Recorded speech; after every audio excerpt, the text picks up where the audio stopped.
ருத்ரன் தொடர்கிறது. பிறகு சந்திரன் மற்ற தேவர்களுடன் தன் நகரத்தை அடைந்து முறைப்படி தன் காரியங்களை செய்து கொண்டிருந்தான். அந்த சந்திரகுண்டம் ஸ்நானம் செய்வோரின் சகல பாபங்களையும் ரோகங்களையும் போக்கக்கூடியதாகவும் அசாத்தியமான காரியங்களையும் கைகூட செய்வதாகவும் அமைந்திருக்கிறது.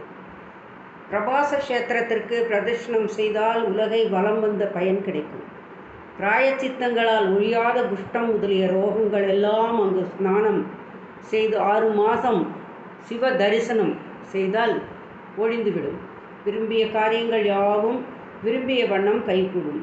இது சோமேஸ்வர ஜோதிலிங்க பிரபாவமாகும். இந்த சரிதத்தை படிப்பவர்கள் சகல பாவங்களிலிருந்தும் நீங்குவார்.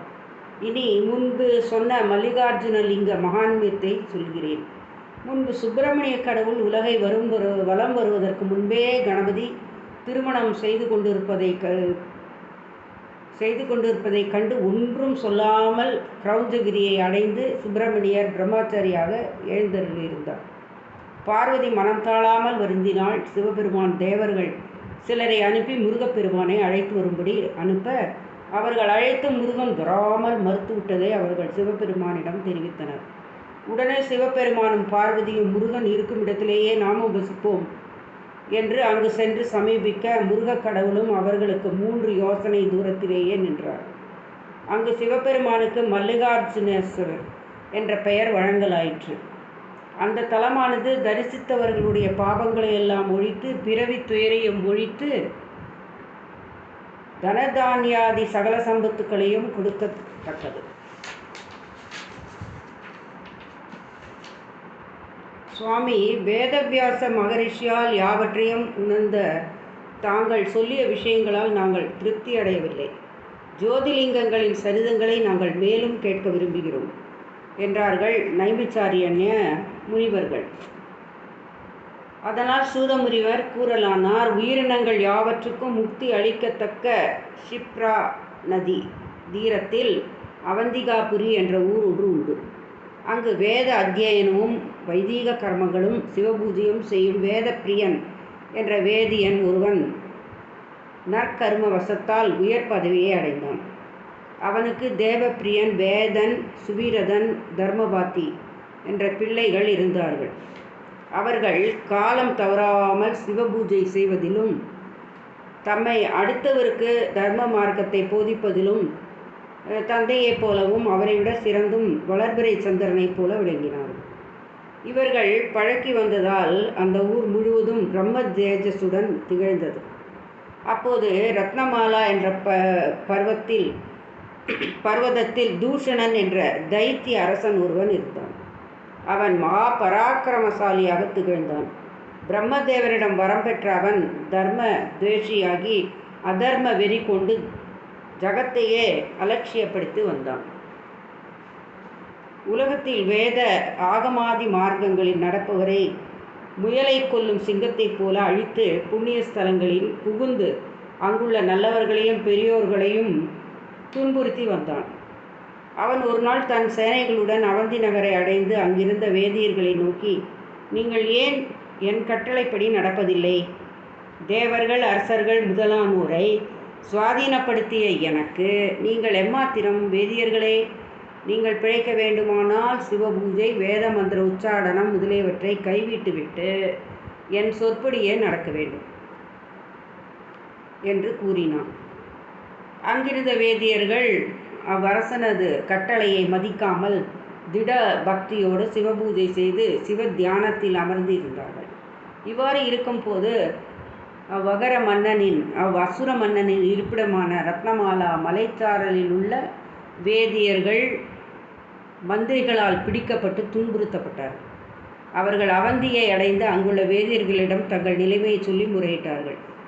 அதற்கு அவந்தி பிராமணர்கள், எங்களிடம் சத்ருவை ஜபிக்கும் வன்மை இல்லை, எங்களால் ஜெயிக்க முடியாது, போர் செய்ய ஆயுதங்களும் இல்லை, நாங்களும் உங்களை போன்ற சாமானிய சரீரம் படைத்தவர்கள், எங்களை சிவபெருமான் தான் காத்தருள வேண்டும், வேறொருவர் காப்பதற்கில்லை என்று தைரியமாக பார்த்திவ லிங்கார்ச்சனை செய்து கொண்டும் ரேசக பூரக கும்பகங்களாலும் பிராணாயாதி நியமங்களாலும் அவரையே தியானித்து கொண்டு இருக்கிறோம்.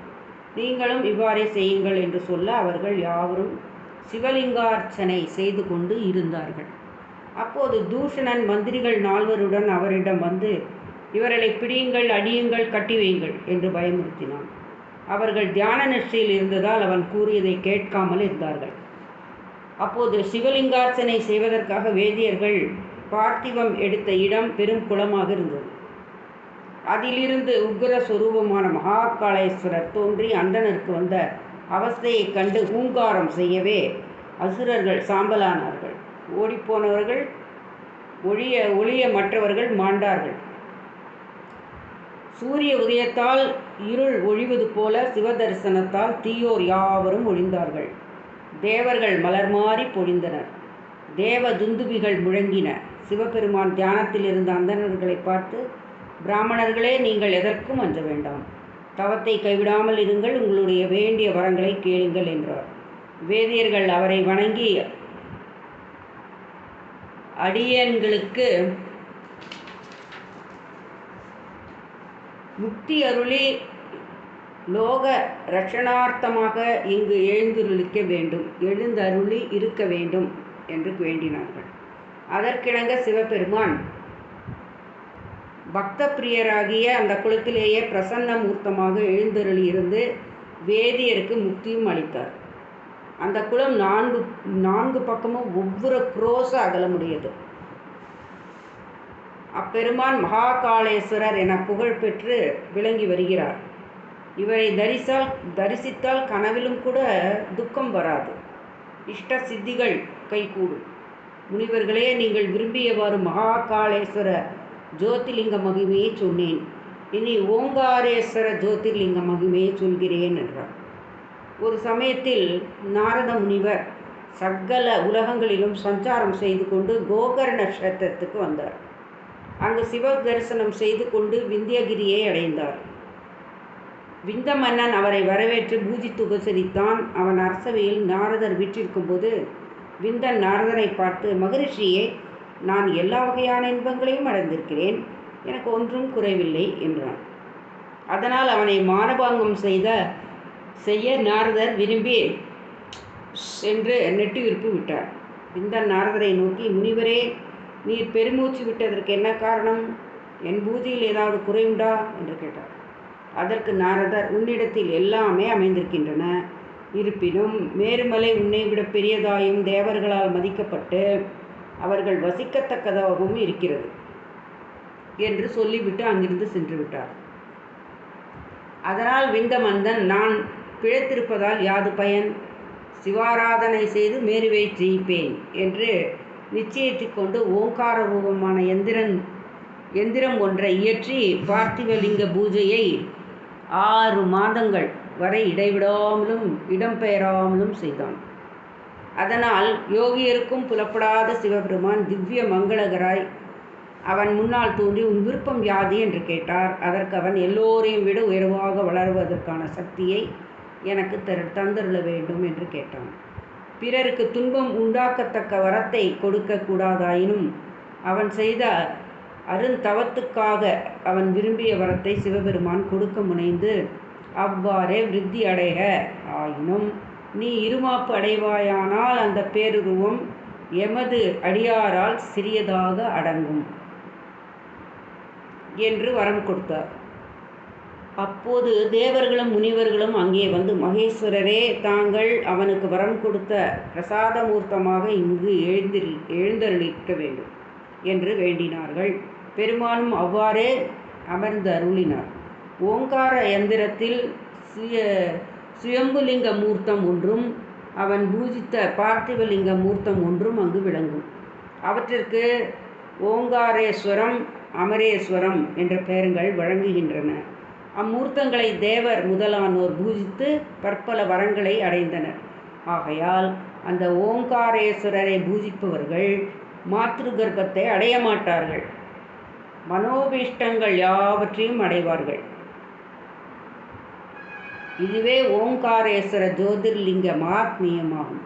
இனி கேதாரேஸ்வர ஜோதிர்லிங்க பிரபாவத்தை சொல்லுகிறேன். நன்றி, வணக்கம். தொடரும்.